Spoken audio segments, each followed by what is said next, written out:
ഏറ്റവും പുതിയ ഡിസൈനുകൾ ഏറ്റവും കുറഞ്ഞ പണിക്കൂലിയിൽ. Brigadia Golden Diamond, Chavakkad. Alukkaran silver jewellery, Chettuva road, Chavakkad. Chettuva road, Vadanappally. അതിലകം പുതിയ കാവിൽ മലഞ്ചരക്ക് വ്യാപാര സ്ഥാപനത്തിൽ മോഷണം. 6 ലക്ഷത്തോളം രൂപയുടെ മലഞ്ചരക്ക് സാധനങ്ങൾ കവർന്നു. പുതിയ കാവ് സെന്ററിന് പടിഞ്ഞാറ് ഭാഗത്ത് പ്രവർത്തിക്കുന്ന മലഞ്ചരക്ക് കടയിലാണ് മോഷണം നടന്നത്. കടയുടെ ഷട്ടറിന്റെ പൂട്ട് പൊളിച്ച് കടയിൽ സൂക്ഷിച്ചിരുന്ന അടയ്ക്ക, ജാതിക്ക, ജാതിപത്രി, ജാതിപ്പൂവ് എന്നിവയാണ് മോഷണം പോയത്. 30 ചാക്കുകളിലായി സൂക്ഷിച്ചിരുന്ന 1500 കിലോ അടയ്ക്ക, 150 കിലോ ജാതിക്ക, 20 കിലോ ജാതിപത്രി, 50 കിലോ ജാതിപ്പൂവ് എന്നിവയാണ് നഷ്ടപ്പെട്ടത്. ഇന്ന് രാവിലെ നാട്ടുകാരാണ് മോഷണ വിവരമറിഞ്ഞ് ഉടമയെ വിവരമറിയിച്ചത്. ശ്രീനാരായണപുരം പത്താഴക്കാട് സ്വദേശി പാമ്പിനെഴുത്ത് അബ്ദുൾ റഷീദിന്റെ കടയിലാണ് മോഷണം നടന്നത്.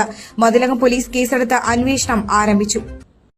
സ്വർണം പണയം വെക്കുന്നതിന് താങ്കൾ എന്തിന് അധിക പലിശ നൽകണം? 1 രൂപ മുതൽ പ്രതിമാസ പലിശ നിരക്കുകൾ ഡെയിലി, വീക്ക്ലി, മന്ത്ലി ലോൺ അടയ്ക്കാവുന്നതാണ്. കൂടിയ പലിശ നിരക്കിലുള്ള പണയങ്ങൾ കുറഞ്ഞ പലിശ നിരക്കിലേക്ക് മാറ്റിവെക്കുന്നതിനുള്ള സൗകര്യം. പ്രതിമാസ പലിശ അടയ്ക്കുന്നവർക്ക് വൻ ഇളവുകൾ. ആലുകാരൻ ഗോൾഡ് ലോൺ, വാടാനപ്പള്ളി, ഒരുമനയൂർ, ചാവക്കാട്, ഗുരുവായൂർ.